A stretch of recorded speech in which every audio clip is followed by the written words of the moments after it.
তিরিশতম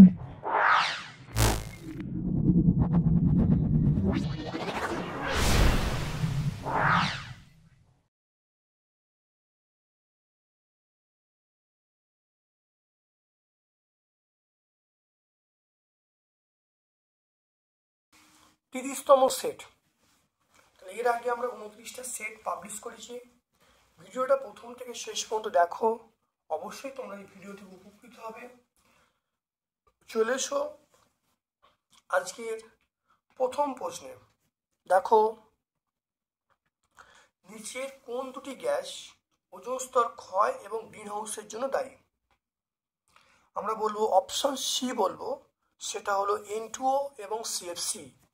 N2 এবং CFC। তারপর দেখো, নিচের কোনটি আদর্শ গ্যাসের সমীকরণ? নিচের কোনটি আদর্শ গ্যাসের সমীকরণ হবে? অপশন বি বলবে এসটিপিতে 5.6 লিটার CO2। আমরা কি বলবো? অপশন বি বলবো এসটিপিতে। এটা কি করে হবে একটু দেখে নাও। আমরা জানি পিভি সমান এনআরটি, এটা আমরা জানি। এবারে এখানে দেখো বলা আছে এন এর মানটা, দেখো এখানে দেওয়া আছে মানগুলো বসিয়ে বসিয়ে দেখতে হবে। তাহলে আমি দেখো করছি, দেখো 5.6, তাহলে 5.6 বাই ওই এসটিপির মানটা 22.4, মানে যে আয়তনটা দেওয়া আছে সেটা বাই 22.4। এটা করলে দেখো এন এর মান 1.4, 1.4 মানে 0.25। তাহলে আমরা সমীকরণ কি পেয়ে গেলাম? এন এর মান পেয়ে গেলাম 0, তাহলে 0.25 লিখে লেখা হলো। তাহলে এখানে পিভি সমান 0.25 এনআরটি, এটা পেয়ে গেলাম। এখানে ভালো করে দেখে নেবারে। তাহলে এবার বাকিগুলো বসিয়ে দেখো, দেখো হচ্ছে না। তাহলে একমাত্র বাকিগুলো যদি মনে করো তুমি এইটা বসাও, ধরো এই 16 গ্রাম যদি বসাও, তাহলে এটা হবে না। বাকিগুলো বসালে কিন্তু হবে না। তাহলে মনে রাখতে হবে যে আয়তনটা দেওয়া আছে সেইটা বাই 22.4, এই একটা। তাহলে এখানে যদি এটা যদি বসাই, তাহলে এটা যদি বসাই, তাহলে এটা বাই 22.4 মানে 0.5 আসবে। দেখে নাও এই অপশানটাই কেন হবে। দেখে নাও অপশান এ যদি আমি বিচার করি, অপশান এ দেখে নাও, সেখানে আমরা পিভি সমান এখানে দেওয়া আছে কত? দেখে নাও 16 গ্রাম O2।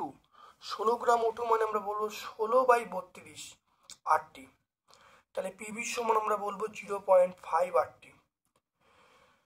এবার দেখো পি এর মান আমরা যেটা বার করলুম, এখানে এটা বি এর মান, তাহলে পিভি সমান এটা 0.25 আরটি। সি এর মান দেখো কি করে বার হবে, দেখে নাও।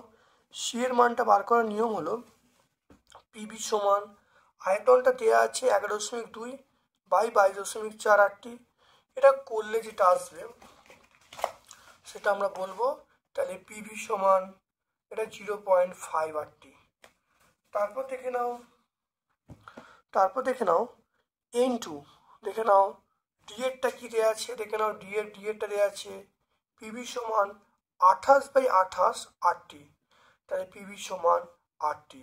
কিন্তু আমাদের আলোচ্য কোশ্চেনে দেখো দেওয়া আছে সমীকরণটা কি হবে? পিভি সমান 0.25 আরটি হবে। তাহলে কোন অপশানটা হবে? দেখো অপশন বিটা হবে। সেই জন্য আমরা অপশন বিটা করেছি, দেখতে পেলে? তাহলে এরকম ভাবে কিন্তু বার করে দেখতে হবে যে কোন অপশানটা হবে। কত গ্রাম সোডিয়াম জলের সঙ্গে বিক্রিয়া করে 1 গ্রাম হাইড্রোজেন উৎপন্ন করে? তাহলে Na plus H2O, NaOH plus H2, দেখে নাও ভালো করে। তাহলে এটা উৎপন্ন হলো। এবারে চলে এসো, সোডিয়াম মানে 23, তাহলে এটা 2 × 23 গ্রাম, 1 × 2 গ্রাম, তাহলে 2 গ্রাম। এবারে দেখো কত গ্রাম সোডিয়াম বিক্রিয়া করে 1 গ্রাম হাইড্রোজেন উৎপন্ন করবে? তাহলে 2 গ্রাম হাইড্রোজেন উৎপন্ন করতে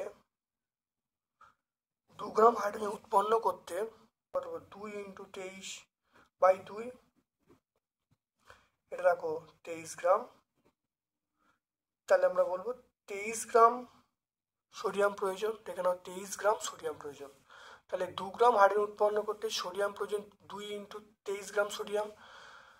তাহলে 1 গ্রামে কত? 1 গ্রাম করলে দেখে নাও 2 × 23/2 কাটা করে 23 গ্রাম, তাহলে 23 গ্রাম সোডিয়াম প্রয়োজন। তাহলে কত উত্তর? তাহলে 23, তাহলে সোডিয়াম প্রয়োজন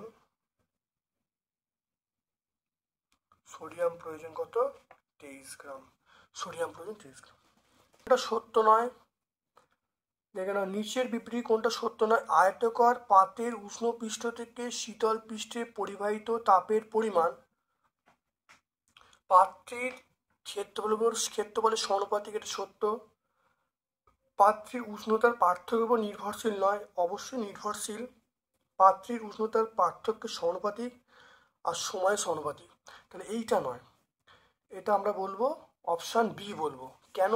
দেখে নাও সমীকরণ 1.4, তাহলে কিউ সমান আমরা কি বলবো? কিউ সমান কে এ θ1 - θ2 × T/T। তাহলে কিউটা নির্ভর করছে ক্ষেত্রফলের ওপরে, কিউটা নির্ভর করছে θ1 - θ2 ওপরে, কিউটা নির্ভর করছে টি এর উপরে, কিউটা এখন নির্ভর করছে 1/d এর উপরে। দেখতে পাচ্ছ এগুলোর উপর নির্ভর করছে। এ মানে ক্ষেত্রফল, টি মানে এটা তাপমাত্রা পার্থক্য, টি মানে সময়, আর ডি মানে বেদ। এবার আলোচ্য কোশ্চেনে চলে এসো। তো উষ্ণতার পার্থক্য নির্ভরশীল নয়, এটা ভুল কথা, তাই এই জন্য এটা ঠিক দেবো। 1.5 চলে এসো।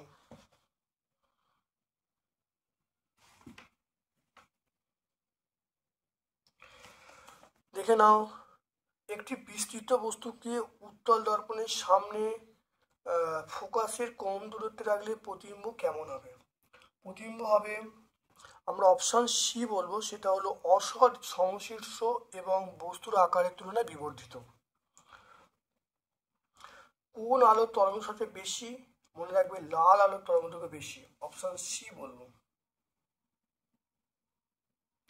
আচ্ছা এখানে দেখো যে বলা আছে লাল ছাড়াও এখানে দেখো লাল নীল সবুজ অবলোহিত আছে, তাহলে অবলোহিত সবচেয়ে বেশি। তাহলে কোন দেখো কোন আলোর তরঙ্গ দৈর্ঘ্য সবচেয়ে বেশি, কোন আলোর তরঙ্গ সবচেয়ে বেশি, কোন আলোর তরঙ্গ দৈর্ঘ্য সবচেয়ে বেশি, এটা আমরা অবলোহিত বলবো। অবলোহিত তরঙ্গ দৈর্ঘ্য সবচেয়ে বেশি হবে।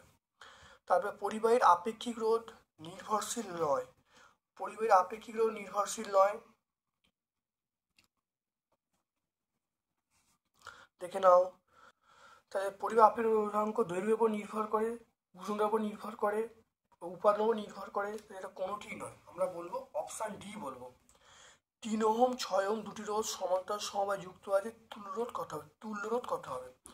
এটা আমরা বলবো আরপি। আরপি মানে দুটো রোধের যোগফল। দেখো দুটো রোধের যোগফল, দুটো রোধ করে 3 এবং 6, তাহলে দেখে নাও দুটো রোধের যোগফল মানে তাহলে 3 × 6, এটা যোগ করছি 3 + 6, তাহলে 3 × 6 এটা 9 হলো, যোগ করে 9, এটা 3, এটা কাটলে 2, তাহলে আমরা বলবো 2 ওহম বলবো। তাহলে আরপির মান আমরা বলবো 2 ওহম। তাহলে অপশান সি আমরা বলবো 2 ওহম। তারপর দেখে নাও 1.9 দেখো ইউরেনিয়াম।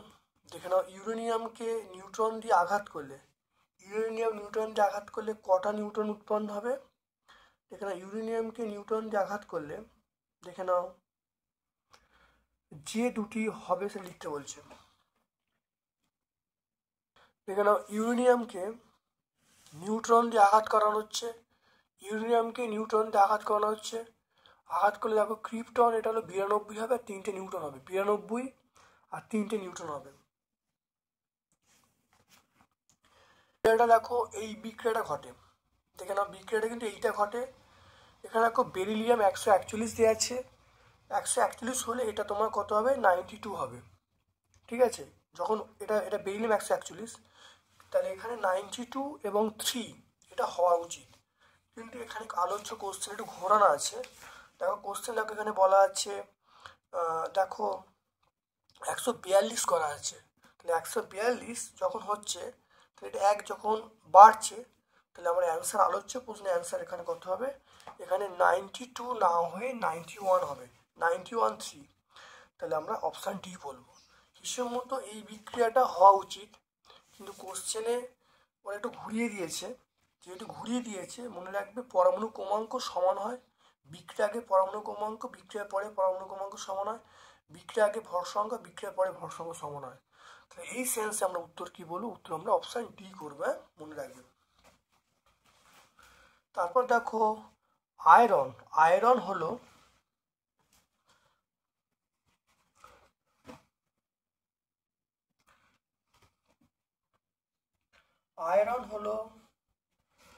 আমরা অপশান বি বলবো, আয়রন হলো সন্ধিগত মৌল। আয়রন কি বলবো? অপশান বি বলবো, সন্ধিগত মৌল। নিচের কোনটি আয়নীয় যৌগে ক্যাটায়ন অ্যানায়ন ইলেকট্রন বিন্যাস একই? ক্যাটায়ন ইলেকট্রন বিন্যাস একই, আমরা বলবো LiH বলবো, LiH। তারপর দেখো অবিশুদ্ধ কপারের তড়িৎ বিশ্লেষণ প্রক্রিয়ায় বিশুদ্ধ কপার উৎপাদনে ব্যবহৃত তড়িৎ বিশ্লেষকটি হলো। অবিশুদ্ধ, দেখে নাও, অবিশুদ্ধ কপারের তড়িৎ বিশ্লেষণ প্রক্রিয়ায় বিশুদ্ধ কপার উৎপাদনে ব্যবহৃত তড়িৎ বিশ্লেষকটি হলো,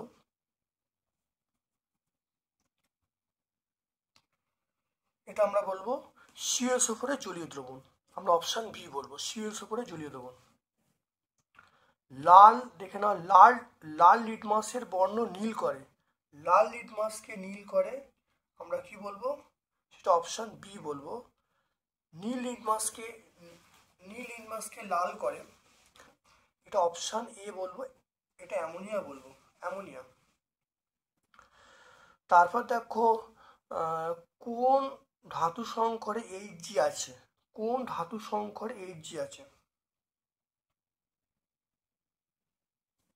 আমরা বলবো Zn অ্যামালগাম, Zn অ্যামালগামে Hg আছে। নিচের কোন যৌগটি মিথেনের সমগণ? মিথেনের সমগণ, আমরা বলবো মিথেনের সমগণ। নিচের কোন যৌগটি মিথেনের সমগণ? এর সঙ্গে CH2 যোগ করতে হবে। তাহলে CH4 আছে, CH2 যোগ করলে C2H6 হবে। তাহলে C2H6 আমরা কোন অপশানটা পাবো? দেখো অপশান ডি পাবো। তাহলে C2H6।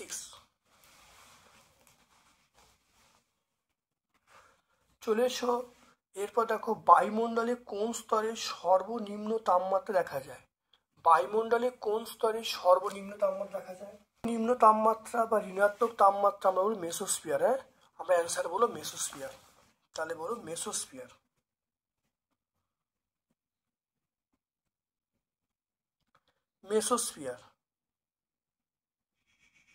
মেসোস্ফিয়ার দেখা যায়। তারপর দেখো বায়ুমণ্ডলে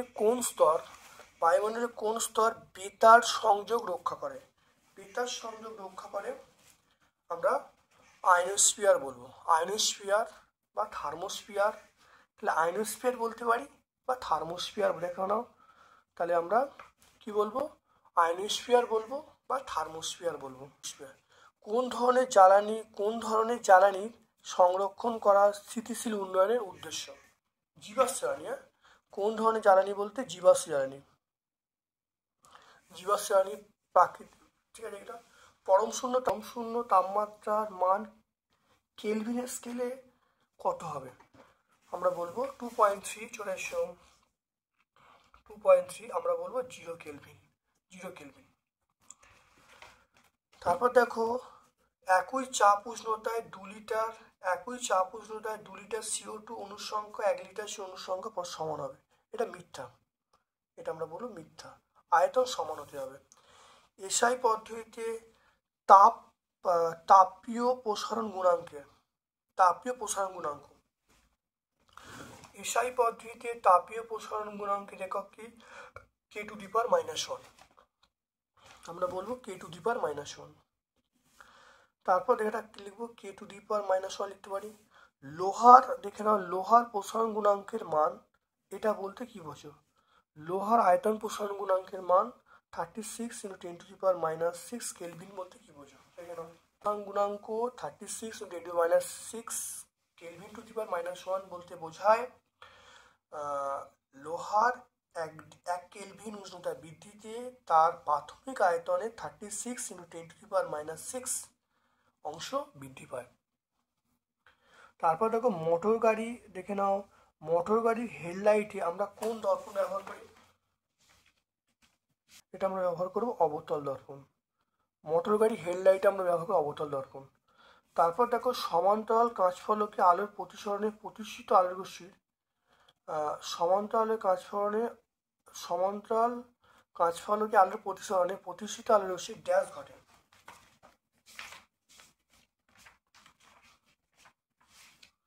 এখানে প্রতিষ্ঠিত আলোর দেখে নাও, দেখো পার্শ্বীয় সরণ ঘটে, একটু সরে যায় মানে পার্শ্বীয় সরণ ঘটে। আমরা কি বলবো? পার্শ্বীয় সরণ ঘটে।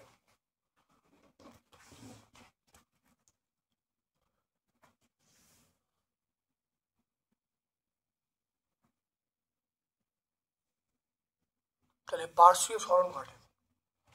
একটি পরিবাহীর মধ্য দিয়ে নিম্ন বিভবটি উচ্চ বিভবে 5 কুলম্ব আধান নিয়ে যেতে 20 জুল কাজ করতে হলো। বিভব প্রভেদের মান কত?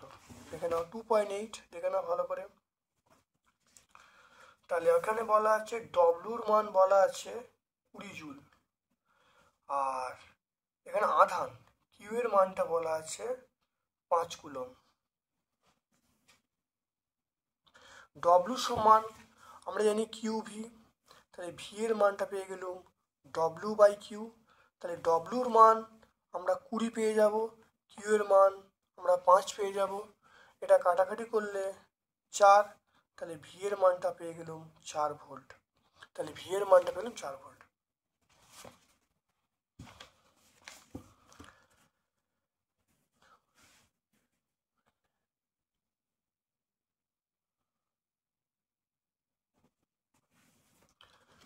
তারপর দেখো 2.7, চুম্বক শলাকার ওপর পরিবাহী তারের কিরূপ অবস্থানে চুম্বক শলাকার ওপর পরিবাহী তারের কিরূপ অবস্থানে উত্তর মেরুর কোনো বিক্ষেপ হবে না। অ্যাম্পিয়ারের সূত্র দেখো, অ্যাম্পিয়ারের সূত্র দেখলে তড়িৎবাহী তার বরাবর কোনো ব্যক্তির চুম্বক শলাকার দেখো চুম্বক শলাকার দিকে তড়িৎবাহী তার বরাবর, দেখো তড়িৎবাহী তার বরাবর এক ব্যক্তির চুম্বক শলাক অভিমুখে তড়িৎপর অভিমুখে সাঁতর কাটলে তাহলে চুম্বক শলাকার বিক্ষেপটা হবে তার বাম হাত যেদিকে উত্তর মেরু সেদিকে বিক্ষেপ হবে। তাহলে এবারে দেখে নাও, এবার আলোচ্য কোষ কি বলা আছে, পরিবাহী তার কেমন থাকবে। দেখো তড়িৎবাহী তার বরাবর মানে সমান্তরালে, তাই লম্ব বরাবর থাকলে বিক্ষেপ হবে না। তাহলে আমরা এখানে সমান্তরাল ছিল, তাই তারের লম্ব বরাবর, তাই লম্ব অবস্থানে থাকলে বা লম্ব বরাবর থাকলে কোনো বিক্ষেপ হবে না। তাহলে আমরা কি লিখবো? তাহলে চুম্বক শলাকার ওপর অবস্থিত পরিবাহী তারের লম্ব অবস্থানে বা লম্ব বরাবর থাকলে কোনো বিক্ষেপ হবে না। 2.10, কোনো পরমাণুর ভর বিচ্যুতির মান বলা আছে, তাহলে বন্ধন শক্তির মান কত হবে দেখে নাও। এটা 2.10, চলে এসো 2.10। এখানে এটা আমরা বলা আছে, মনে রাখবে 1 ইউ সমান 931.2 এমইভি। তাহলে এখানে কত বলা হচ্ছে 0.04 ইউ, তাহলে 931.2 ইন্টু 0.04 এমইভি। এটা করলে দেখো কত আসবে, ভালো করে দেখে নাও।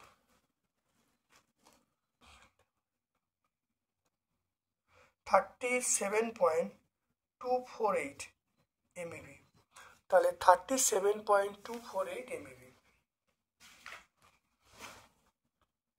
তাহলে বন্ধন শক্তির মানটা এটা পেয়ে যাব। তাহলে এটাই হলো বন্ধন শক্তি। তাহলে বন্ধন শক্তির মান আমরা পেয়ে যাবো এটা। তারপর দেখো কোন ধরনের নিউক্লিয় বিক্রিয়াকে তাপ নিউক্লিয় বিক্রিয়া বলা হয়। কোন ধরনের নিউক্লিয় বিক্রিয়াকে আমরা তাপ নিউক্লিয় বিক্রিয়া বলবো? হ্যাঁ, আমরা বলবো নিউক্লিয় সংযোজনকে বলবো। তাহলে অথবা প্রশ্ন আমরা বলবো নিউক্লিয় সংযোজন।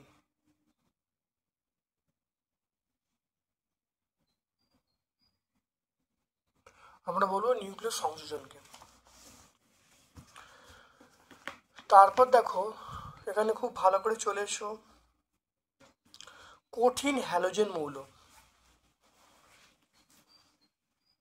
কঠিন হ্যালোজেন মৌল আমরা বলবো আয়োডিন। তারপরে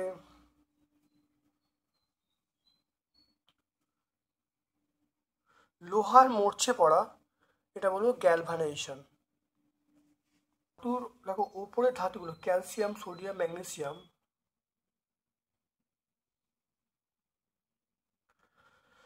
এগুলো সক্রিয়তা বেশি। দেখো হাইড্রোজেনের ওপরে কি আছে, তাহলে হাইড্রোজেনের ওপরে কম সক্রিয় ধাতু, তাহলে হাইড্রোজেন অপেক্ষা কম সক্রিয় ধাতু। দেখো হাইড্রোজেনের নিচে, হাইড্রোজেনের নিচে কপার আছে, তাই এটা কম সক্রিয় ধাতু। তাহলে আমরা কম সক্রিয় ধাতু আমরা কি বলবো, কম সক্রিয় ধাতু আমরা বলবো কপার বলবো। হ্যাঁ, কপার বলবো, কম সক্রিয় ধাতু কপার বলবো, আর মূর্ধ ধাতু আমরা এজি বলবো। তাহলে মিলিয়ে না একবার দেখে নাও, কঠিন হ্যালোজেন মৌল আমরা আয়োডিন বলবো। তারপরে হাইড্রোজেন অপেক্ষা কম সক্রিয় ধাতু, এটা আমরা কপার বলবো। মূর্ধ ধাতু আমরা এজি বলবো। মরচে পড়ার প্রক্রিয়াটাকে বলবো গ্যালভানাইজেশন।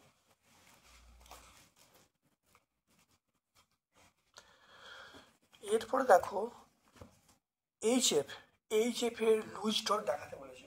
দেখে না ভালো করে, এই ছবিটা ভালো করে এঁকে দেবে, আংলি হয়ে যাবে। তাহলে এইচএফ সময় যৌগ, এই লুইস ডট তোমরা দেখতে পাচ্ছ, এটা লুইস ডট দেখতে পাচ্ছ। তাহলে এইচএফ এর লুইস ডট গঠন। তারপর দেখো সিলভার প্লেটিং করতে তড়িৎ বিশ্লেষণ আমরা কি ব্যবহার করবো, দেখে নাও সিলভার প্লেটিং।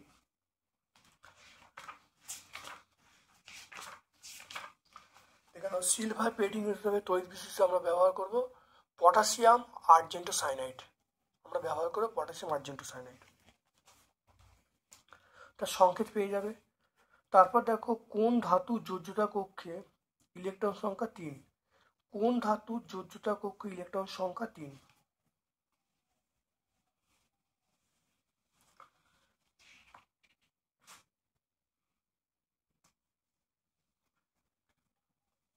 আমরা বলবো অ্যালুমিনিয়াম। তাহলে অ্যালুমিনিয়াম বলবো। কোন ধাতু যোজ্যতা কক্ষে ইলেকট্রন 3 হয়ে গেল, তা ধাতুটি তড়িৎ বিজারণ প্রক্রিয়া নিষ্কাশনের জন্য ক্যাথোডের বিক্রিয়া লিখতে বলছে।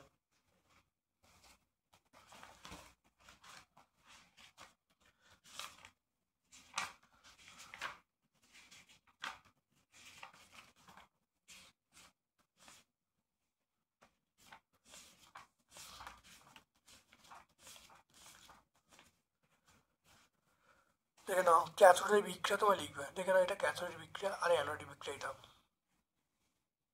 এটা ক্যাথোড, এটা অ্যানোড। তারপর দেখে নাও H2S এর বিষক্রিয়া হলে বা অ্যান্টিসোড হিসাবে প্রতিবিষ হিসাবে কি ব্যবহার করা হয়।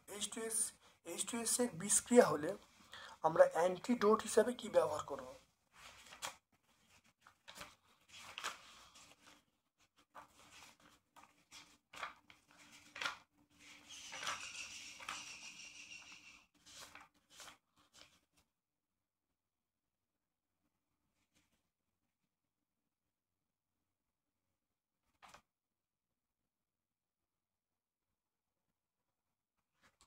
দেখে নাও আমরা অ্যান্টিডোট হিসাবে যেটা ব্যবহার করব ক্লোরিনের লঘু দ্রবণ H2S এর বিষক্রিয়া প্রতিশ্রুতি ব্যবহার করা।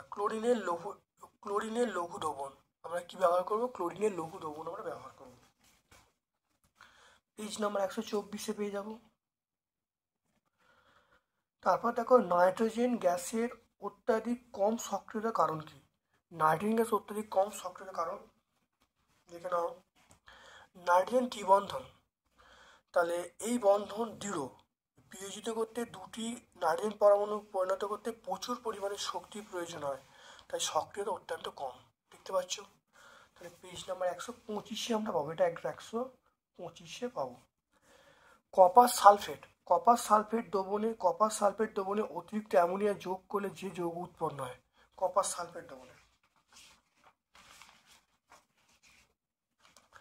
দেখে নাও কপার সালফেট দ্রবণে অতিরিক্ত অ্যামোনিয়া যোগ করলে যে উৎপাদন নাম কি। কপার সালফেট জলীয় দ্রবণে অতিরিক্ত অ্যামোনিয়া দ্রবণ যোগ করলে দেখো জটিল লবণ কিউপ্রা অ্যামোনিয়াম, তাহলে জটিল লবণ তার সংকেত হলো সিউ NH3 হোল 4 SO4। দেখতে পাচ্ছ, এটা গাঢ় নীল হয়ে যাবে। 120 পেজ আমরা পাবো।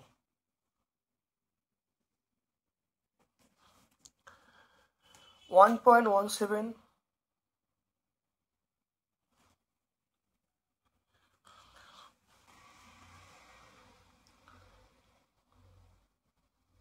দেখে নাও 2.17 CH3CH3OH এর অবস্থান গঠিত যৌগটার অবস্থান গঠিত সমবায়বীয় যৌগের গঠন।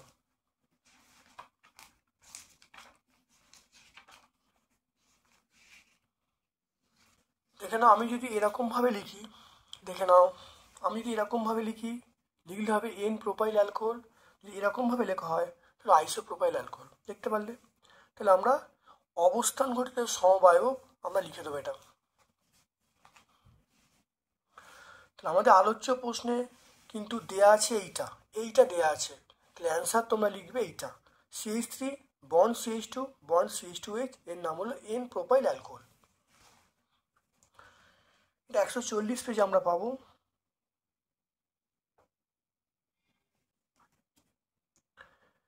CH3CH3COOH ইউপ্যাক নাম লিখতে বলছে। Ethanoic acid. তারপর দেখো পিভিসির মনোমারের নাম ও সংকেত। পিভিসি মনোমারের নাম দেখো vinyl chloride CH2 bond CHCl, তাহলে CH2 ডবল বন্ড CHCl। পৃথিবীর গড় উষ্ণতা প্রতি বছর 0.5% বৃদ্ধি পাচ্ছে, এর কারণ কি? তাহলে বিশ্ব উষ্ণায়নের জন্য আমরা বলবো, বিশ্ব উষ্ণায়নের জন্য অর্থাৎ গ্রিন হাউস প্রভাবের জন্য বিশ্ব উষ্ণায়নের জন্য পৃথিবীর তাপমাত্রা দেখো মানবজাতি বিভিন্ন ক্রিয়াকলাপের বায়ুমণ্ডলে গ্রিনহাউস গ্যাসগুলোর পরিমাণ বেড়ে যাচ্ছে, ফলে পৃথিবীর তাপমাত্রা বেড়ে যাচ্ছে। তাহলে আমরা বলবো বিশ্ব উষ্ণায়নের জন্য বা গ্লোবাল ওয়ার্মিংয়ের জন্য ঘটনা ঘটছে। পেজ নাম্বার 5-এ পেয়ে যাব। তারপর চলে এসো 27 ডিগ্রি সেন্টিগ্রেড তাপমাত্রায় 840 মিমি এইচজি চাপে আয়তন বলা আছে 1000 সিসি। কত উষ্ণতায় 750 মিমি চাপে আয়তন 14 সিসি হবে? এরকম অঙ্ক হয়েছে, তবু একবার দেখে নাও অঙ্কটা। প্রাথমিক তাপমাত্রা আমার বলা আছে 27 + 273, তাহলে প্রাথমিক তাপমাত্রা T1 সমান 27 + 273 কেলভিন, মানে বলবো 300 কেলভিন। তারপর চলে এসো প্রাথমিক চাপ P1 সমান 840 মিলিমিটার এইচজি, এত মিলিমিটার, তাহলে 840 মিলিমিটার বলা আছে। তারপর দেখো আয়তন কত, আয়তন V1 আমার বলা আছে 1000 সিসি। তারপরে T2টা চাইছে, আর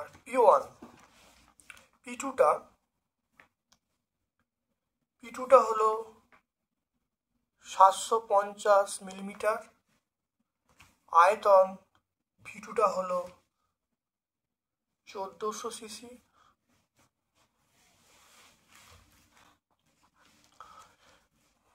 তাহলে আমরা লিখতে পারি P1 V1/T1, P2 V2/T2।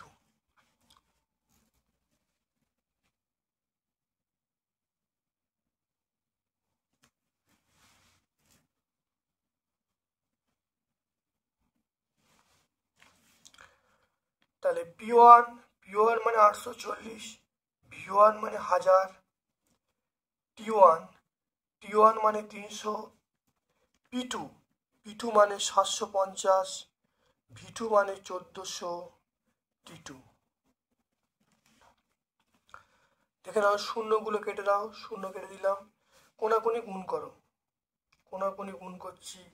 T2-র মান দেখো, দেখে নাও P2-র মান দেখো বসিয়েছি 750, V2-র মান দেখো বলি 1400 বসিয়েছি, দেখো তাহলে 750 × 1400 × 3 বাই আমরা 840 × 10 বলবো, শূন্যগুলো কেটে গেল।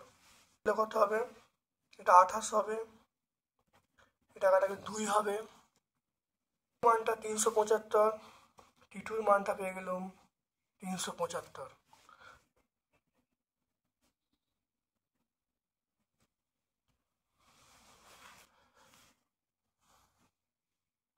তাহলে পি1 মান পেয়ে গেলুম, ভি1 মান পেয়ে গেলুম, টি1 মান পেয়ে গেলুম, পি2 মান পেয়ে গেলুম, টি2 মান দেখো আর দেখে নাও, 0 0 কেটে দাও। দেখো পি1 দেখো মান বসিয়েছি, দেখো ভি1 মান, দেখো পি1 ভি1 মান বসিয়েছি, দেখে নাও টি1 মান দেখো বসিয়েছি। দেখো পি2 মান দেখো 750, ভি2 মান দেখো 1400, টি2 মান 12 হচ্ছে, দেখে নাও। দেখো শূন্যগুলো কেটে গেল, কোনাকুনি গুণ করে দেবে, কোনাকুনি এখানে দেখো বার করছি, টি2 মান দেখো বার করছি, এইটা 750 ইন্টু 1400, 750 ইন্টু 1400 ইন্টু 3 বাই এই সংখ্যাটা 840 ইন্টু 10।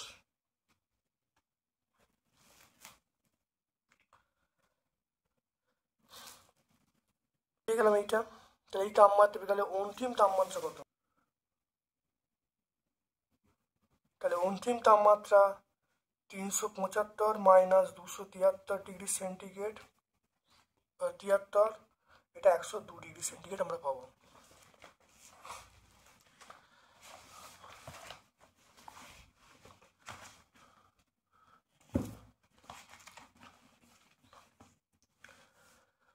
তারপর দেখো গ্যাসের অথবা প্রশ্ন, দেখো গ্যাসের ব্যাপন বলতে কি বোঝো?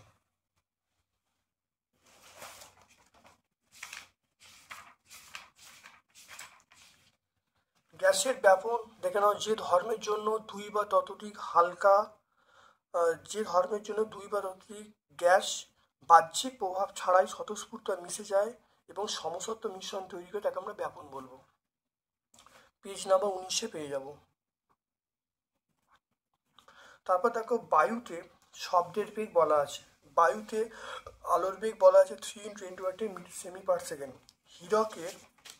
হীরকের বেগ বলা আছে 1.25 × 10⁻10 সেমি পার সেকেন্ড। হীরকের প্রতিসরাঙ্ক কত? হীরকের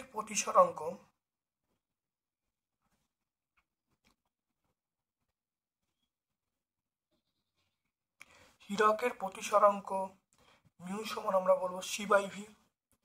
সি মানে 3 × 10⁻10, 3 × 10⁻10 বাই 1.25 × 10⁻10, 2.4। তাহলে অ্যান্সার হবে 2.4। এটা হলো সি মানে শূন্য মাধ্যমে আলোর বেগ, ভি মানে হীরকের মধ্যে আলোর বেগ, দুটোকে বাই করা হয়েছে, করলে উত্তর পেয়ে গেছি 2.4। তারপর দেখো অথবার প্রশ্ন, একটি আলোকরশ্মি 35 ডিগ্রি কোণ বিশিষ্ট একটি প্রিজমের প্রতিসারক তলে 70 ডিগ্রি কোণে আপতিত হলো, চ্যুতি কোণ বলা আছে 35 ডিগ্রি। তাই দ্বিতীয় তল দিয়ে লম্বভাবে নির্গত হবে, সেটা প্রমাণ করতে বলছে। দেখা বলা আছে 35 ডিগ্রি, I1 বলা আছে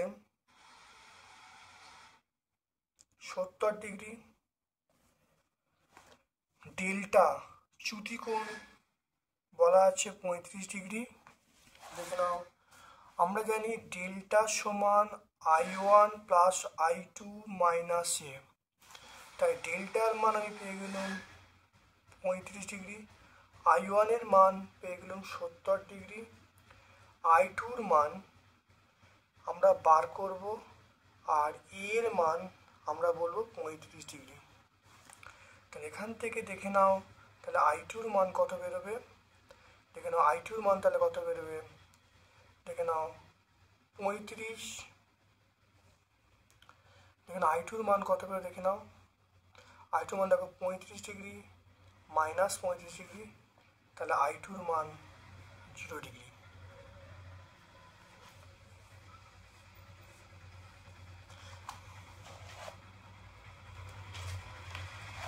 দেখে নাও এর মান বলা আছে 35 ডিগ্রি, I1 এর মান বলা আছে 70 ডিগ্রি, ডেল্টার মান এটা বলা আছে 35 ডিগ্রি। দেখো মানটা বসিয়েছি, মানটা প্রত্যেকের মান দেখো বসিয়েছি I2 ছাড়া, এটাকে বিয়োগ করো, বিয়োগ করলে 35 ডিগ্রি, তাহলে I2 সমান 35, এদিকে বিয়োগ করে 35 ছিল, 35 মাইনাস 35 আমার I2 মান 0 ডিগ্রি। তাহলে নির্গম কোণ কত? নির্গম কোণ 0 ডিগ্রি। তাহলে নির্গম কোণ 0 ডিগ্রি হওয়ার শর্ত হলো, বা নির্গম কোণ 0 ডিগ্রি হলে আমরা বলবো অতএব রশ্মিটি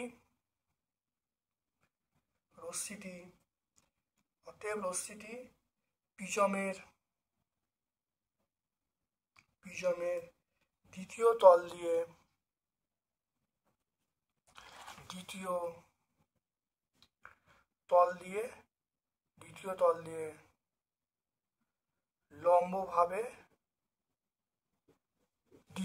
দিয়ে লম্বভাবে নির্গত হবে। রশ্মিটি প্রিজমের দ্বিতীয় তল দিয়ে লম্বভাবে নির্গত হবে। পি সমান ভি স্কোয়ার বাই আর। তাহলে আর সমান আমরা বলবো ভি স্কোয়ার বাই পি। তাহলে ভি দেখে নাও, পি সমান ভি স্কোয়ার বাই আর, তাহলে আর সমান আমরা বলবো ভি স্কোয়ার বাই পি। তাহলে ভিটা যেহেতু ধ্রুবক, তাহলে এটা আমরা বলবো, দেখো আর প্রবর্ষ 1/p। এবারে কোশ্চেনে চলে এসো। কোশ্চেনে দেখো বলা আছে 40 ভোল্ট, 40 ওয়াট এবং 60 ওয়াট। 40 ওয়াট 60 ওয়াট বলতে তাহলে কার রোধ বেশি হবে? তাহলে এখান থেকে দেখো বলতে পারছি যে যার দেখো রোধ যদি পাওয়ার পি যদি কম হয় তাহলে রোধটা বেশি হবে, পি যদি বেশি হয় তাহলে রোধটা কম হবে। তাহলে পি কার কম দেখে নাও, পি কার কম, দেখো প্রথম বাতি দেখো পি পাওয়ার কম, তাহলে প্রথম বাতির রোধ কম, প্রথম বাতির রোধ কি? রোধ কম। প্রথম বাতির রোধ যদি কম হয়, প্রথম বাতির রোধ কম, মানে প্রথম বাতির দেখো প্রথম বাতির কি বেশি? প্রথম বাতি দেখো প্রথম বাতির ক্ষমতা কম। প্রথম বাতির আমরা বলবো দেখো ক্ষমতা, প্রথম বাতির ক্ষমতা কম হওয়ার জন্য তাহলে রোধ কি হবে? প্রথম বাতির রোধ বেশি হবে। তাহলে প্রথম বাতির দেখো ক্ষমতা কম হওয়ার জন্য কি হবে? রোধ বেশি হবে। তাহলে প্রথম বাতির রোধ বেশি হলো, প্রথম বাতির রোধ যখন বেশি হলো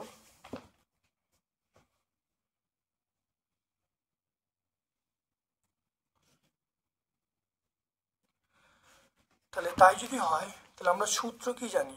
সূত্র জানি H সমান I square RT by J. তাহলে প্রথম বাতির রোধ যখন বেশি তাহলে উৎপন্ন তাপ প্রথম বাতিতে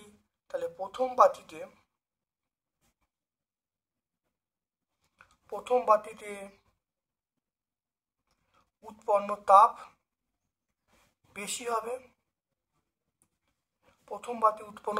হবে, অর্থাৎ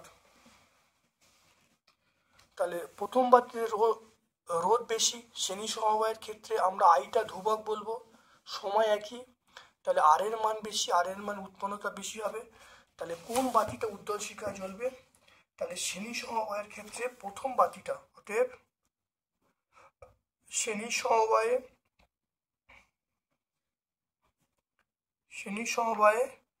প্রথম বাতিটি উজ্জ্বলভাবে জ্বলবে,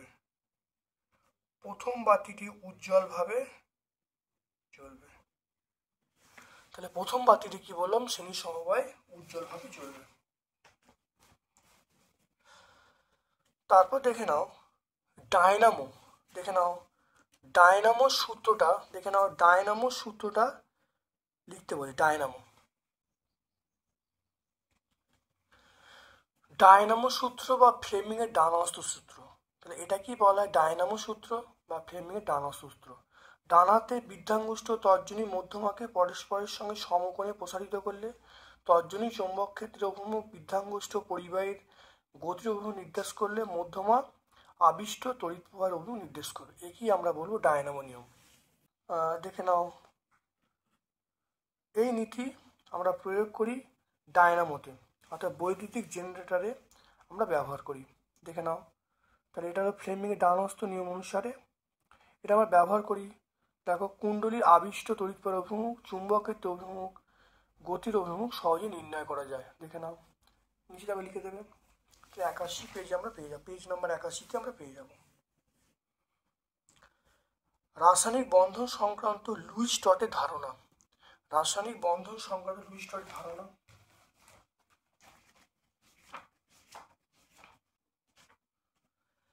এখানে লুইস স্টটের ধারণা আমরা এখানটা বলে দিলেই হয়ে যাবে। রাসায়নিক বন্ধন সংক্রান্ত লুইস স্টট ধারণা।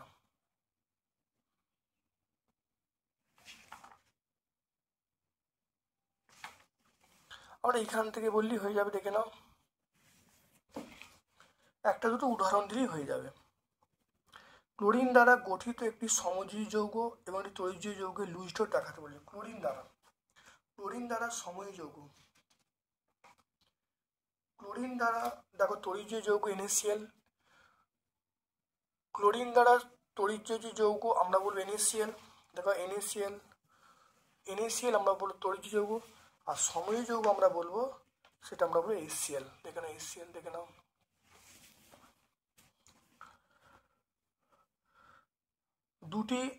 দুটি সমযোজী যৌগের নাম করো যা ধ্রুবীয় দ্রাবকে দ্রবীভূত হয়।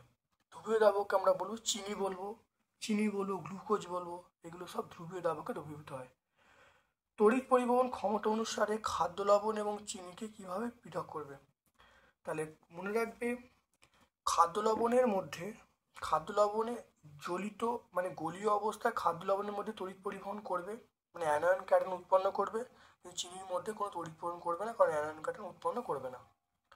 অ্যামোনিয়ার শিল্প উৎপাদন ব্যাখ্যা করতে বলছে। তাহলে অ্যামোনিয়ার শিল্প উৎপাদন, দেখুন অ্যামোনিয়ার শিল্প উৎপাদন হেবার পদ্ধতি। দেখে নাও, হেবার পদ্ধতিটা লিখে দেবো পুরোটা, প্রথম থেকে শুরু করে একদম শেষ পর্যন্ত লিখে দেবো। তাহলে হেবার পদ্ধতি, পেজ নাম্বার 121। আগেরগুলো আমরা সব ব্যাখ্যা করেছি বই। তারপর দেখো, অ্যামোনিয়াকে কেন সেলফ প্রোটেক্টিভ মেটাল বলা হয় বা স্বয়ং সংরক্ষক ধাতু বলা হয়?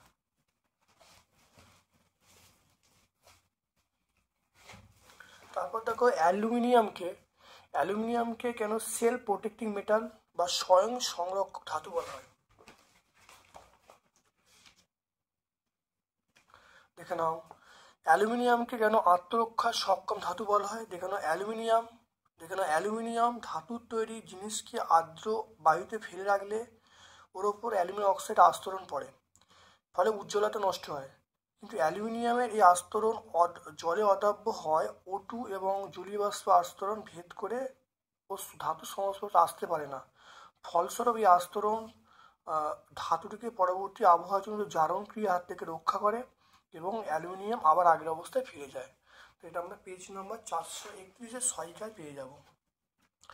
কপার পাইরাইটিস এবং বক্সাইটের সংকেত লিখতে বলছে এবং আকরিকের নামগুলো লিখতে বলছে। কোন ধাতুর আকরিক লিখতে বলছে?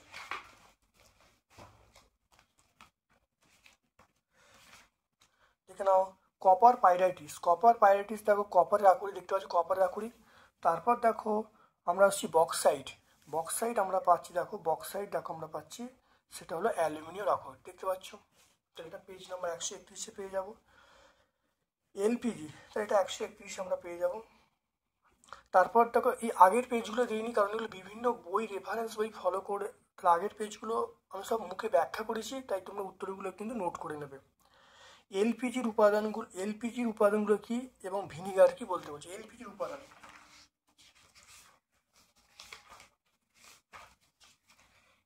উপাদান দেখো, আমরা দেখো বিউটেন বলবো, এলপিজির মধ্যে দেখো এই বিউটেন বলবো, কিছু ইথেন প্রোপেন থাকবে।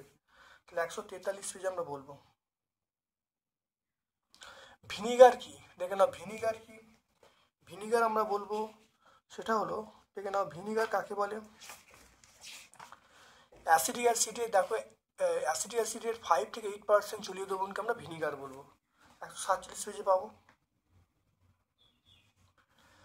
তারপর দেখো পরেরটা 4.1, চার্লসের সূত্র অনুসারে চার্লসের সূত্রের গাণিতিক সমীকরণ থেকে পিভি সমান কেটি প্রতিষ্ঠা করতে বলছে। আমরা এটা বলে দেবো চার্লস ও বয়েলের সমন্বয় সূত্র, এটা বলে দেবো। পেজ নাম্বার 14 থেকে শুরু হবে, 14 থেকে শুরু হবে। আমরা পেজ নাম্বার 14 থেকে দেখে নাও, পেজ নাম্বার 14টা এটা বললে হয়ে যাবে, দেখে নাও।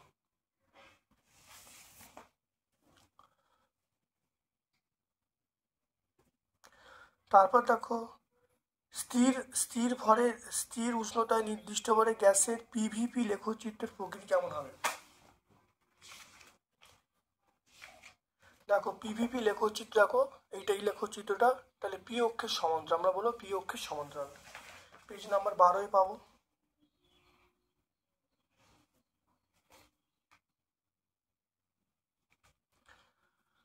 তারপর দেখো CH2X সংকেতের গ্যাসীয় পদার্থের বাষ্প ঘনত্ব 21, এক্স এর মান কত? 2 মোল।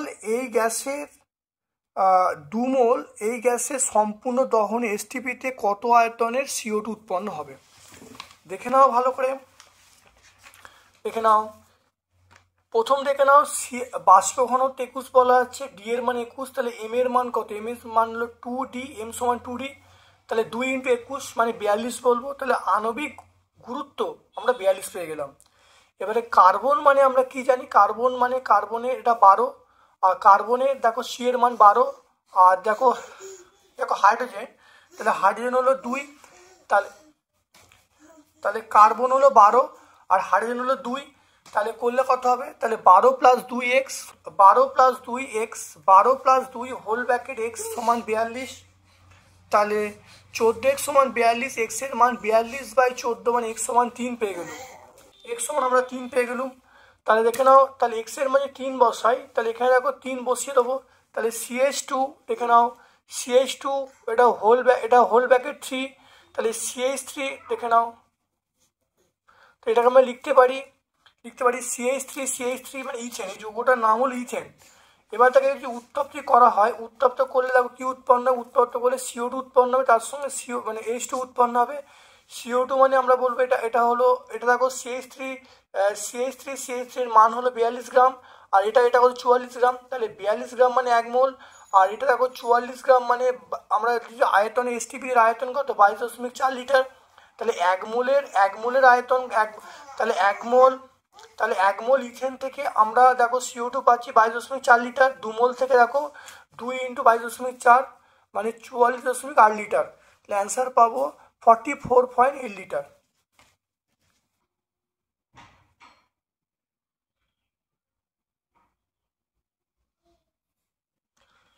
তারপর দেখে এই অঙ্কগুলো দেখে নাও, এইরকম অঙ্ক তোমাদের করেছিলাম, দেখে নাও ভালো করে।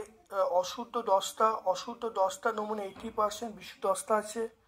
অতিরিক্ত লঘু H2SO সুপারের সাথে বিক্রিয়া করে এসটিপিতে 5.6 লিটার হাইড্রোজেন উৎপন্ন করতে কত অবিশুদ্ধ দস্তা প্রয়োজন হবে? আগে করানো হয়েছে, নতুন করে সলভ করছি না।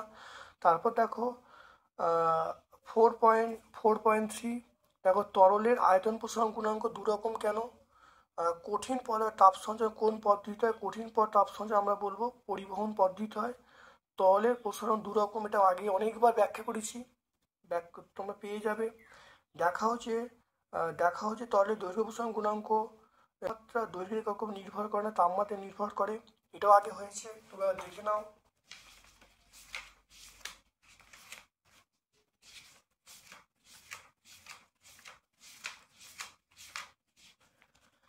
দেখে নাও, ধরি T1 তাপমাত্রায় কোনো পদার্থের দৈর্ঘ্য L1, T2 তাপমাত্রা L2, তাই দৈর্ঘ্য প্রসারণ গুণাঙ্ক আলফা হলে আমরা আলফা সমান L2/L1 T2 - T1। এখান থেকে দেখা যাচ্ছে আলফার এককটা শুধুমাত্র টি এর ওপর নির্ভর করছে, দৈর্ঘ্যের ওপর নির্ভর করছে না। আচ্ছা, স্থির চাপে গ্যাসের আয়তন প্রসারণ গুণাঙ্কের মান কত? এটা বলবো 1/273 per degree C, 1/273 per degree C. তারপরে দেখো মায়োপিয়া কেন ঘটে এবং প্রতিকারের উপায় বলতে বলছে। মায়োপিয়া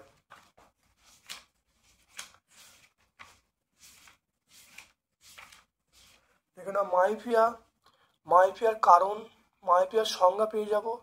কেন ঘটে? কারণ অক্ষিগোলকের আকার স্বাভাবিক তুলনায় বড় হয়ে গেলে ফোকাস কমে গেলে হয়, আর অবতল লেন্স ব্যবহার করতে হবে। এটা পেজ নাম্বার 54 আমরা পেয়ে যাব। এটা পেজ নাম্বার 54 আমরা পেয়ে যাব। তারপর দেখো প্রমাণ করো প্রিজমের ক্ষেত্রে চ্যুতিকোণের রাশিমালা ডেল্টা সমান I1 প্লাস I2 মাইনাস এ। প্রত্যেকটা এটা মাইনাস হবে, প্রত্যেকটা পেজে পেজে আছে, নতুন করে ব্যাখ্যা করছি না। তারপর দেখো অবতল 4.5, দেখো অবতল দর্পণের ক্ষেত্রে ফোকাস দূরত্ব ব্যাসার্ধের মধ্যে সম্পর্ক নির্ণয় করতে বলছে।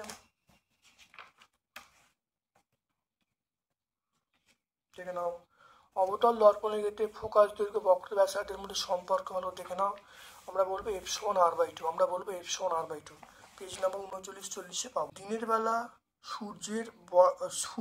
বেলা সূর্যের কোন বর্ণের আলো সবচেয়ে বিক্রিয়, এটা আমরা বলবো বেগুনি।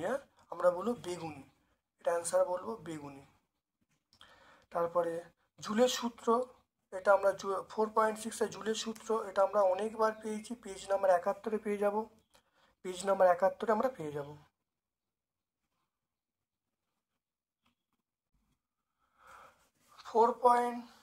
দেখে নাও 4.6 তড়িৎ প্রবাহ তাপীয় ফল সংক্রান্ত জুলের সূত্রগুলো, এটা আমরা 71 পেজে পাবো।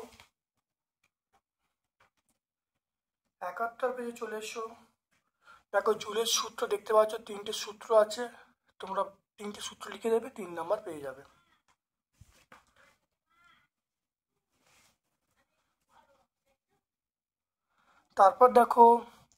তারপর দেখে নাও দুটি রোধের সমান্তরাল সমবায়ে তুল্য রোধের মান বলা আছে 2.4 ওহম। একটি রোধ বলা আছে 4 ওহম, তাহলে অপর রোধটার মান কত হবে দেখে নাও।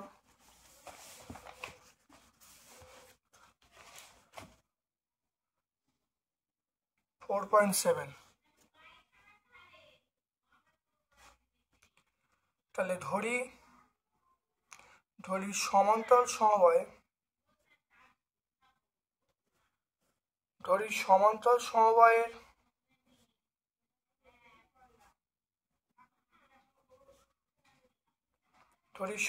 সমবায়ে তুল্য রোধ আমরা কি বলছি, এটা আরপি।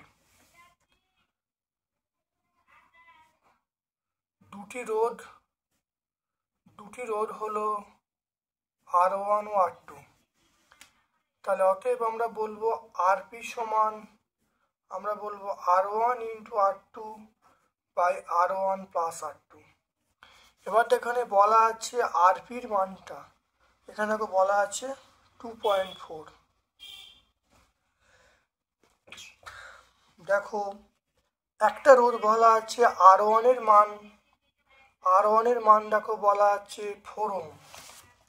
দেখো সমান্তরাল সমবায়ে তুল্য রোধ দেখো 2.4, একটি রোধ দেখো বলা আছে 4 ওহম, অপরটা কত, তাহলে আমার R2-র মানটা চাইছে, তাহলে R2-র মানটা জিজ্ঞাসা চিহ্ন। দেখে নাও এটা হলো 2.4 সমান, আমরা বলবো R1 এর মান কত, দেখেন R1 এর মান এখানে বলছে 4, তাহলে 4 ইন্টু R2 বাই, এখানে দেখো R2-র মান, R1 এর মান দেখো 4, R2-র মান চাইছে, দেখতে পাচ্ছ। এখান থেকে আমরা R2-র মান দেখো বার করব, দেখে নাও।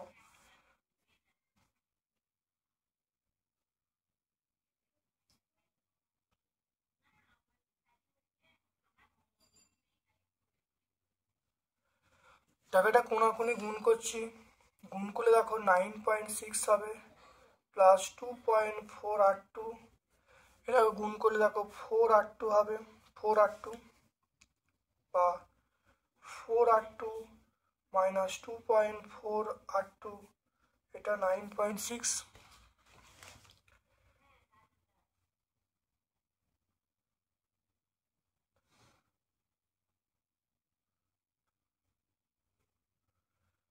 এটা দেখো 1.6, এটা বিয়োগ করলে আমরা পাবো 1.6 R2, এটা 9.6, তাহলে R2-র মানটা পেয়ে যাবো 9.6 বাই 1.6।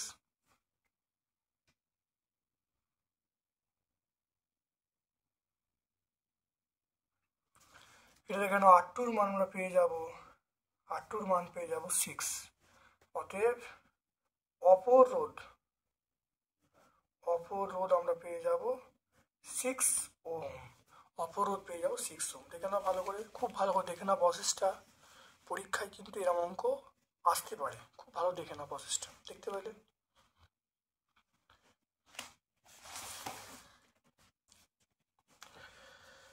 তারপর দেখে নাও একটা অথবার প্রশ্ন দেখতে পাচ্ছ, অথবার প্রশ্ন আছে। তাহলে এবার দেখো অপরোধের মান কত। এরপর বলা আছে দেখো রোধ দুটিকে শ্রেণী সমবায় যুক্ত করলে তুল্যরোধ কত হবে। তাহলে শ্রেণী সমবায় যুক্ত করলে, তাহলে এবার দেখে নাও অতএব সুতরাং শ্রেণী সমবায়ের তুল্যরোধ, শ্রেণী সমবায়ের তুল্যরোধ শ্রেণী সমবায়ের তুল্যরোধ আমরা কি বলবো, সেটা RS বলবো। RS সমান R1 প্লাস R2। R1 এর মান দেখে নাও, R1 এর মান দেখো দেখে নাও 4 ওহম, আর R2 এর মান দেখো 6 ওহম। তাহলে 4 প্লাস 6 ওহম, তাহলে এটা করলে কত হবে, এটা করলে হবে 10 ওহম। তাহলে আমরা বলবো 10 ওহম। তারপর দেখে নাও একটি কোষের তড়িৎচালক বল 2 ভোল্ট, প্রান্তদ্বয়ের মধ্যে 15 ভোল্ট বাহ্যিক রোধ যুক্ত করলে প্রান্তীয় বিভব 1.5 হবে। অভ্যন্তরীণ রোধ এবং নষ্ট ভোল্ট কত হবে। খুব ইম্পর্টেন্ট অঙ্ক, এরকম অঙ্ক কিন্তু আমি পড়িয়েছি, কিন্তু এটা অন্য ধর, একটু দেখে নাও ভালো করে। অথবার প্রশ্ন ভালো দেখে নাও, অথবার প্রশ্ন এটা। তাহলে এখানে প্রশ্ন দেখো বলা আছে তড়িৎচালক বল, তাহলে এর মান বলা আছে কত, 2 ভোল্ট। তাহলে তড়িৎচালক বল এর মান 2 ভোল্ট। দেখে নাও কোষের দুই প্রান্তে 15 ওহম বাহ্যিক রোধ, তাহলে বাহ্যিক রোধ ক্যাপিটাল R সমান আমরা বলবো 15 ওহম হয়ে গেল। তারপর দেখো প্রান্তীয় বিভব প্রভেদ, ভি এর মানটা আমরা বলবো 1.5, ভি এর মান হলো প্রান্তীয় বিভব প্রভেদ। আমাকে বলেছি অভ্যন্তরীণ রোধ নষ্ট ভোল্ট কত হবে। দেখে নাও কি করে হবে, খুব ভালো করে আমরা এখানে দেখে নেব। তাহলে আমরা এখান থেকে বার করে নিই, প্রথমে আমরা বার করে নিই কারেন্টটা। আমরা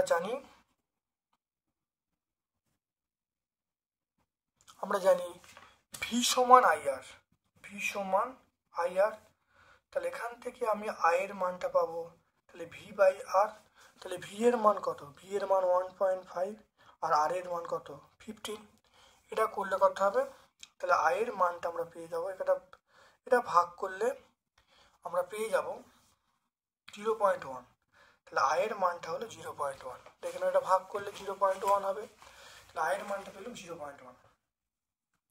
এরপরে আমরা যে সমীকরণটা জানি, সমীকরণটা হলো ই সমান ভি প্লাস আইআর। দেখতে পাচ্ছ ই সমান ভি প্লাস আইআর এটা জানি।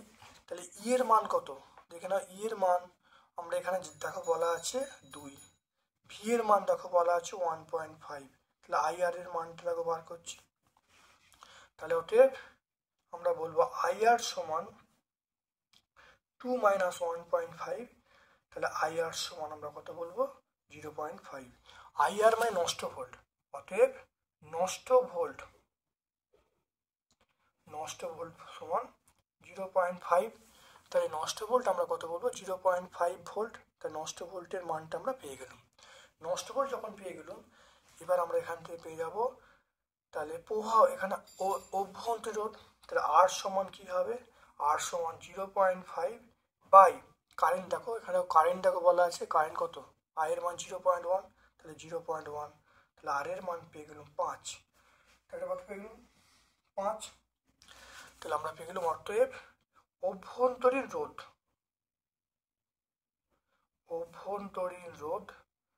কত পেয়ে যাব, এটা আমরা পেয়ে যাব 5 ওহম। তাহলে প্রথমে দেখো ভি সমান আইআর করা হয়েছে, এখানে আইটা বার করে নিয়েছি। তারপরে ই এর মান, ভি এর মান দেওয়া আছে, এখানে আইআর মানে নষ্ট ভোল্ট, তাহলে আইআর সমান 2.2 মাইনাস 1.5 মানে 0.5, তাহলে নষ্ট ভোল্ট পেয়ে গেলাম 0.5। এবার দেখো এখানে আই এর মান দিয়ে বসছি 0.1 ইন্টু আর বাই 0.5, তাহলে আর সমান 0.5 বা 0.1, তাহলে 5। তাহলে অভ্যন্তরীণ রোধ কত পেয়ে গেলাম 5 ওহম পেয়ে গেলাম। খুব ইম্পর্টেন্ট অঙ্ক, খুব ভালো করে প্র্যাকটিস করবে। তারপর দেখে নাও ফিউজ ফিউজ তার কি, দেখে নাও। পরের প্রশ্ন দেখে নাও, ফিউজ তার কি, দেখে নাও।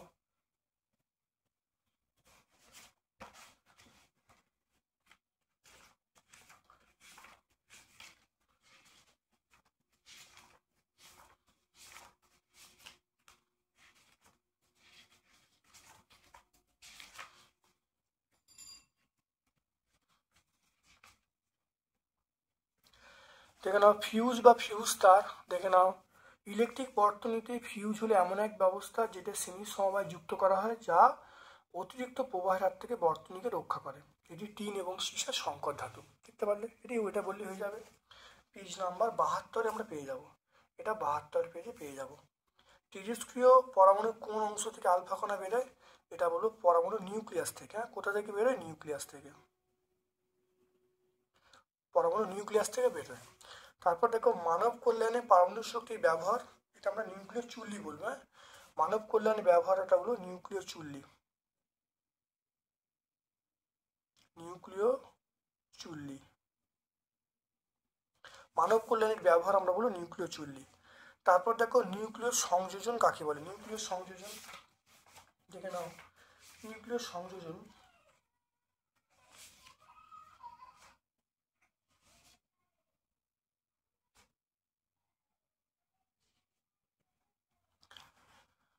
অর্থাৎ যে নিউক্লিয় বিক্রিয়ায় কয়েকটা হালকা মৌলের নিউক্লিয়াস জুড়ে গিয়ে ভারী মৌলের নিউক্লিয়াস গঠন করে তাকে আমরা বলবো নিউক্লিয় সংযোজন।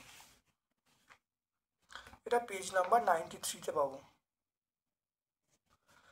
তারপর দেখো এ এবং বি, দেখে নাও। এ এবং বি যার পরমাণু ক্রমাঙ্ক 17 এবং 19 দীর্ঘ পর্যায়সারণীতে অবস্থান উল্লেখ করতে বলছে। তাহলে 17 এবং 19 দেখে নাও।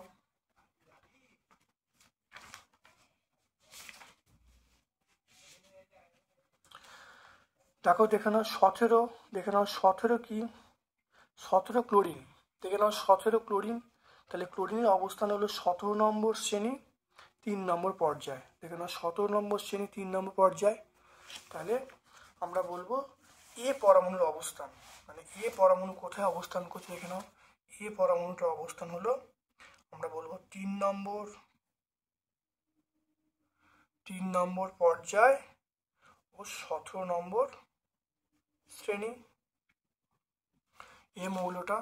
আর বি মৌল দেখো, এটা বি মৌলটা কি বলা আছে, 17 এবং 19 দেখে নাও। 19 মানে 4 নম্বর পর্যায়ে 1 নম্বর শ্রেণী, তাহলে 4 নম্বর পর্যায়, তাহলে এটা হলো 4 নম্বর পর্যায় ও 1 নম্বর শ্রেণী, 4 নম্বর পর্যায় 1 নম্বর শ্রেণী, এটা হয়ে গেল এ বি মৌল পেয়ে গেলাম। এরপর দেখে নাও এ মানে এটার পরমাণু ক্রমাঙ্ক বলা আছে কত, এটা বলা আছে 17,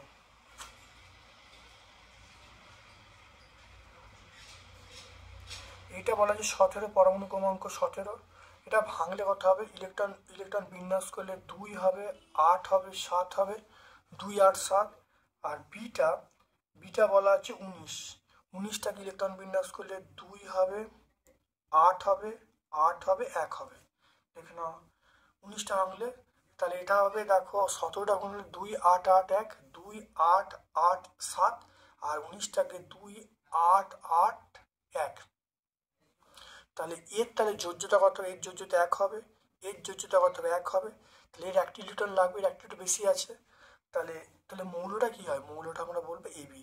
তাহলে মৌলটা মানে যৌগটার নাম হলো, তাহলে যৌগটা আমরা বলবো এবি হবে, যৌগটার নাম হলো এবি। তাহলে যৌগটা আমরা কি বলবো, সেটা হলো এবি বলবো। দেখে নাও, তাহলে সব উত্তরগুলো আমরা পেয়ে গেলাম। তারপর দেখো পারমাণবিক ব্যাসার্ধ কাকে বলে, এবং COFN এই 4টি মৌলকে অধঃক্রমে অধঃক্রম মানে বড় থেকে ছোট। দেখে নাও পারমাণবিক ব্যাসার্ধ কাকে বলে, দেখে নাও পারমাণবিক ব্যাসার্ধ বলতে কোনো বিচ্ছিন্ন পরমাণু নিউক্লিয়াস থেকে সর্বস্তর ইলেকট্রনকে তাহলে পারমাণবিক ব্যাসার্ধ বলতে বোঝা যায় কোনো বিচ্ছিন্ন পরমাণু নিউক্লিয়াস থেকে বহিস্তম ইলেকট্রন কক্ষের দূরত্বকে আমরা বলবো পারমাণবিক ব্যাসার্ধ বলবো। তারপর দেখে নাও COA FN, এটা হলো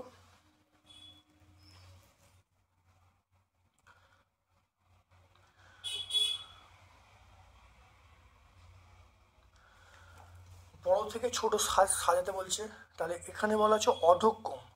অধক্কম মানে বড় থেকে ছোট। বড় থেকে দেখে নাও, তাহলে প্রথমে সি, তারপরে এন, তারপরে ও, তারপরে এফ।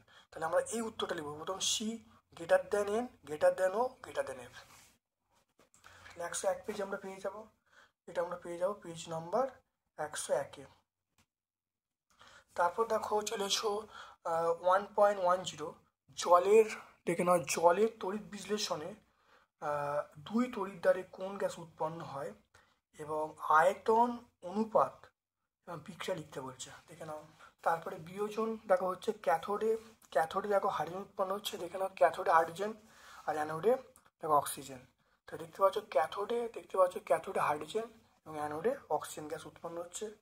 এরপর দেখো ক্যাথোড এবং অ্যানোডে হাইড্রোজেন অক্সিজেন গ্যাসের আয়তন অনুপাত 2:1, ঠিক আছে। আর যদি ভরের অনুপাত বলতো তাহলে 1:8 হতো। তাহলে আমরা আলোচ্য প্রশ্নের উত্তর হবে 2:1, হাইড্রোজেন অক্সিজেন অনুপাত হবে 2:1। এটা ভট্টাচার্য ব্রাদার্স বইয়ে আমরা 110 পেজে পেয়ে যাব। এটা 110 পেজে পাবো ভট্টাচার্য ব্রাদার্স বইয়ে। তারপর চলে এসো স্পর্শ পদ্ধতিতে H2SO4-এর সময় SO2 থেকে অলিয়াম প্রস্তুতি। স্পর্শ পদ্ধতিতে H2SO4 প্রস্তুতির সময় SO2 উৎপাদনের পর থেকে অলিয়াম প্রস্তুতির শর্ত সহ রাসায়নিক সমীকরণ লিখতে বলছে, দেখে নাও।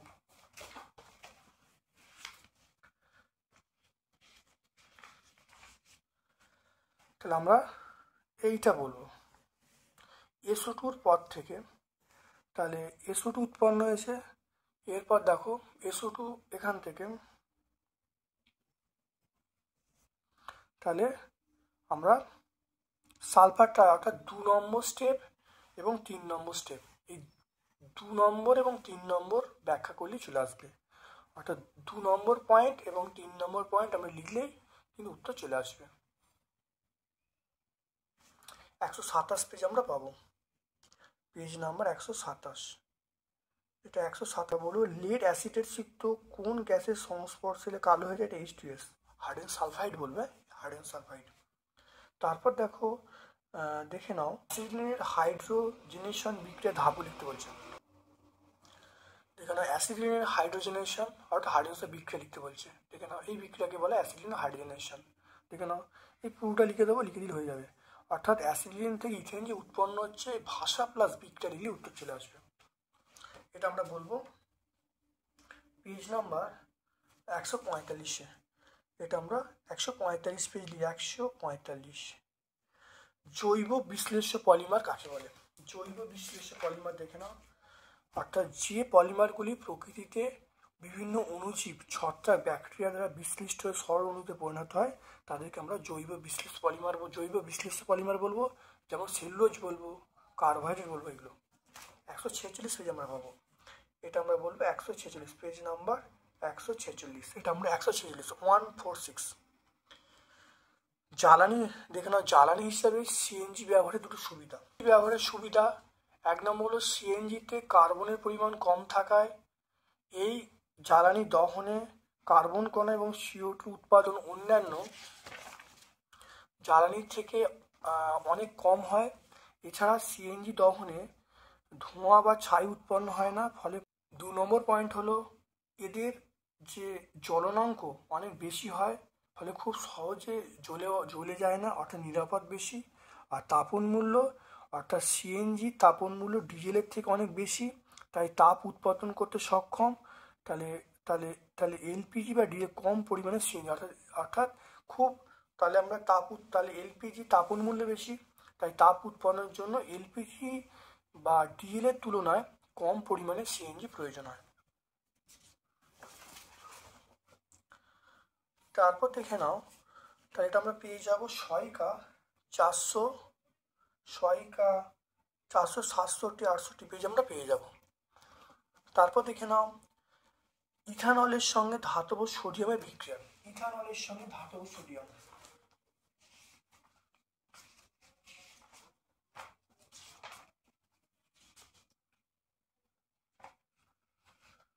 তাহলে ইথানল,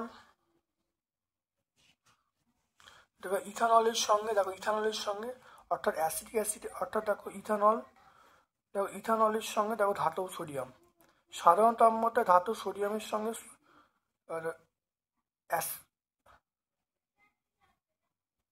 দেখো সাধারণ তাপমাত্রায় ধাতব সোডিয়ামের সঙ্গে ইথাইল অ্যালকোহল বা ইথানল বিক্রিয়া করলে সোডিয়াম ইথঅক্সাইড এবং হাইড্রোজেন উৎপন্ন হয়। দেখতে পাচ্ছ? তাহলে এই বিক্রিয়াটা লিখে দেবো, ভাষাটা বলে দেবো, ওই বিক্রিয়া লিখে দেবো। তাহলে CH3CH2OH প্লাস Na, এটা কি উৎপন্ন হবে? CH3CH2ONA প্লাস H2, এবং লিখে দেবো। লিখে দিলে আমরা উত্তর পেয়ে যাব। তাহলে আজকে আমরা 30তম সেটটা সম্পূর্ণ ব্যাখ্যা করলাম। ভিডিওটা কেমন লাগলো কমেন্ট সেকশানে কমেন্ট করবে। যদি তোমাদের কোনো প্রশ্ন থাকে বা যদি কোনো অঙ্ক করতে না পারো, যদি কোনো বিষয়ে কোনো কমেন্ট থাকে, অবশ্যই কমেন্ট সেকশানে কমেন্ট করবে। আমি শর্টস আকারে সেই ভিডিও কিন্তু আপলোড করে দেবো। তোমাদের কোনো চিন্তার ব্যাপার নেই, তোমাদের কোনো চিন্তার ব্যাপার নেই। আমি একটা কথা বলছি, তার ভালো শুনে নাও। অঙ্কগুলো যেহেতু আগে করিয়ে দিয়েছি, অঙ্কগুলো করিয়ে দেওয়ার জন্য আমি কয়েকটা অঙ্ক আমি স্কিপ করে গেছি বা বাদ দিয়ে গেছি। যদি তোমাদের কারো সমস্যা হয় অবশ্যই কমেন্ট সেকশনে কমেন্ট করবে, আমি শর্টস আকারে ভিডিও আপলোড করে দেবো।